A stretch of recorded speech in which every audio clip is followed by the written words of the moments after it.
말씀은 디모데와 또 에베소 교회 성도들뿐만 아니라 소아시아에 있는 성도들에게 고난을 이겨내야 할 또는 견뎌야 할 강력한 신학적 근거를 제시하고 있습니다.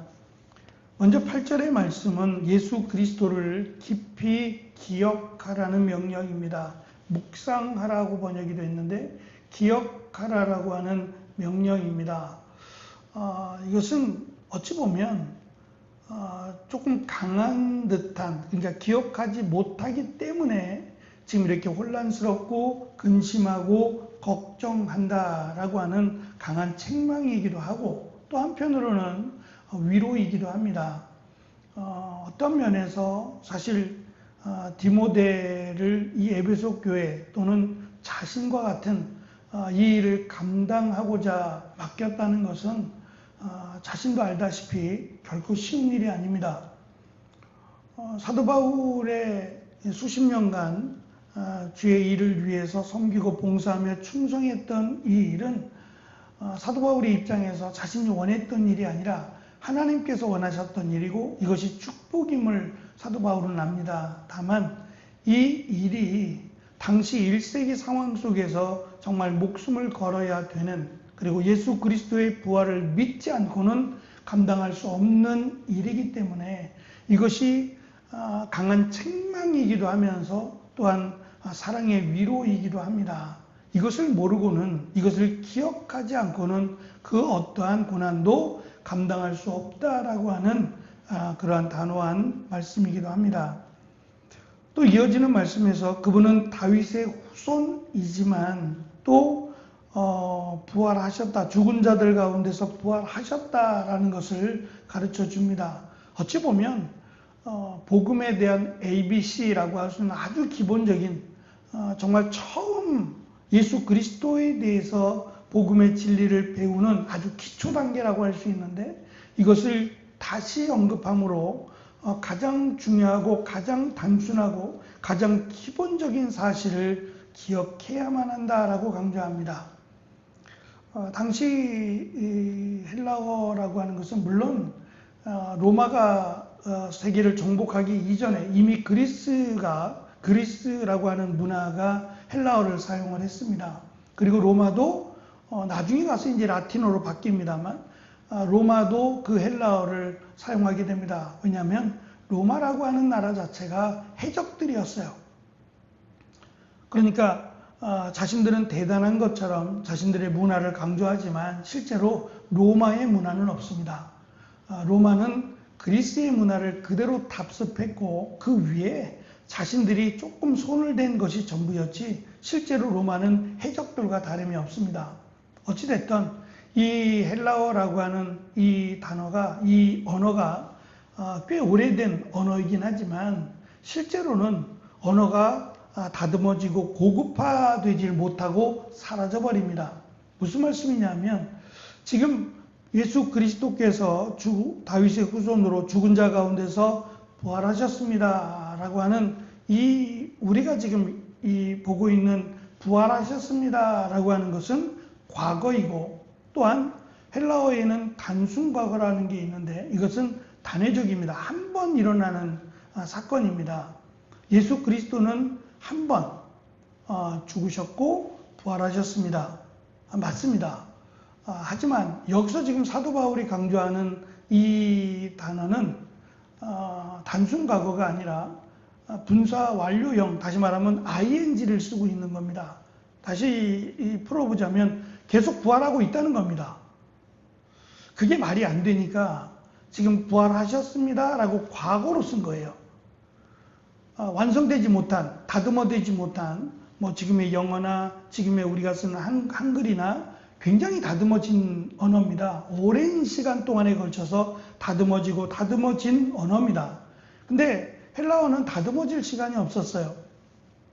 그래서 굉장히 투박하고 어찌 보면 완성되지 못한 그런 언어인데, 단어만 가지고 이렇게 조합이 이루어지는 완성되지 못한 그런 언어의 모습을 갖고 있는데, 그 상황에서, 그 당시의 모습 속에서 사도 바울이 지금 강조하고자 하는 것은 예수 그리스도의 단회적 부활, 한번 죽으시고 3일 뒤에 다시 부활하셨다. 이것도 물론 강조하고 있지만 여기서 이 단어를 분사형으로 쓴 것은 결국 예수 그리스도를 믿는 자들의 부활입니다. 예수 그리스도를 믿는 자들 자신과 같이 지금 매여 있다라는 것을 강조하고 있는데 결국 죽을 겁니다. 얼마 가지 않아서 죽을 마지막 유언과 같은 말씀을 전하면서 자신이 소망하는 것은 죽지만 예수 그리스도께서 자신을 살려주실 것이다 라고 하는 부활입니다. 이 부활이 계속해서 믿는 자들에게 있을 것 또는 부활할 것을 강조하고 있는 겁니다. 그래서 자신의 부활을 믿기 때문에 예수 그리스도의 부활로 인해서 자신도 부활할 것을 믿기 때문에 죽음을 두려워하지 않고 그 죽음을 기쁨과 감사함으로 감당한다라고 하는 것을 의도적으로 강조하고 가르쳐주고 있습니다. 9절과 10절에서는 자신이 이 십자가형을 받는 흉악범들처럼 쇠사슬에 묶이는 극심한 수치를 당하고 있고 이것으로 인해서 꽤 오랜 시간 동안 죄수로 또 감옥에 갇혀있는 이것으로 인해서 가슴 아파하고 또 슬퍼하고 있는 이들의 모습 속에서 그가 강조하고자 하는 것은 비록 나는 쇠사슬에 묶여 쇠사슬에 매여 있지만 하나님의 말씀은 결코 매이지도 묶이지도 않는다라고 하는 사실을 강조합니다. 그래서 복음은 역사한다는 겁니다. 비록 하나님의 말씀을 전하는 나는 지금 쇠사슬에 묶여서 제한적, 공간적인 제약에 갇혀 있지만 하나님의 말씀은 그 무엇으로도 묶을 수 없고 맬 수 없다라고 하는 것을 강조합니다. 하나님의 역사는 계속되고 있고 하나님의 말씀은 누구도 제지할 수 없다라고 하는 것을 강조합니다. 그리고 이어지는 마지막 11절과 13절에서 진리의 말씀이 여기에 있습니다 라고 번역이 됐습니다. 사실은 약속의 말씀이라고 되어 있습니다. 하나님께서 약속하신 그 진리의 말씀이 여기에 있습니다 라고 하면서 또 중요한 아주 기본적인 내용들을 우리에게 강조해 줍니다. 먼저는 그리스도 우리가 주님과 함께 죽으면 주님과 함께 다시 살아나게 될 것이라고 하는 진리입니다.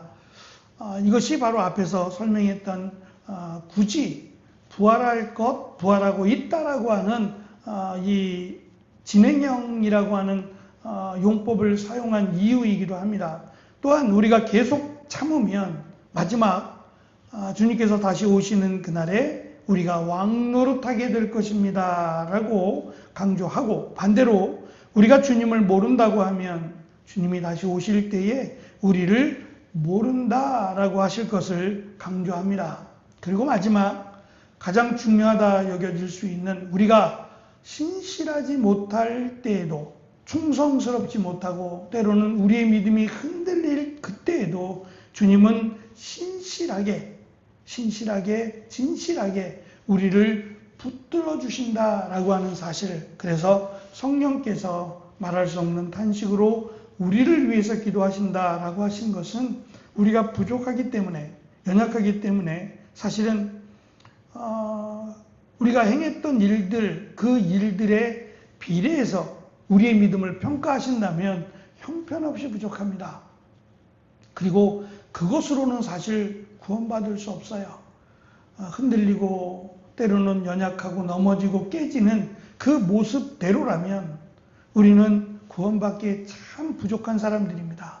하지만 하나님의 은혜로 오직 예수 그리스도를 믿음으로 그 한 가지만으로도 하나님이 우리를 긍휼히 여기시고 또 우리와 함께 하신다라고 하는 놀라운 은혜를 강조하므로 더 이상 흔들리지 말 것을 그리고 고난을 두려워하지 말고 특별히 죽음을 두려워하지 말 것을 사도 바울은 권면합니다. 그리고 이 권면대로 사도 바울이 감옥에서 참 외롭게 정말 위대한 사도의 너무 부족한 그런 쓸쓸하고 외로운 순교를 당합니다. 하지만 그것이 믿는 자들에게는 큰 힘과 위로와 또는 본이 되었다라고 하는 사실을 우리는 기억해야만 합니다. 그래서 우리의 믿음이 우리의 믿음으로 끝나지 않고 우리와 함께 믿음의 길을 걸어가는 자들에게 귀한 도전이 되고 또 귀한 본이 될 수 있는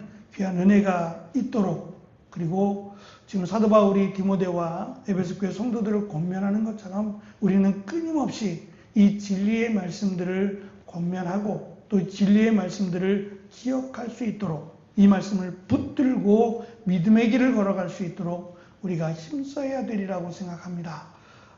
믿음이란 언제든지 우리가 흔들릴 수 있다. 사탄은 우리의 믿음을 흔든다라고 하는 이 사실을 기억하므로 우리도, 그리고 함께 믿음의 길을 걸어가는 모든 성도들이 믿음의 경주에서 넘어지는 일이 없도록 우리가 함께 기도하는 귀한 은혜가 있어야 할 것입니다. 기도하겠습니다.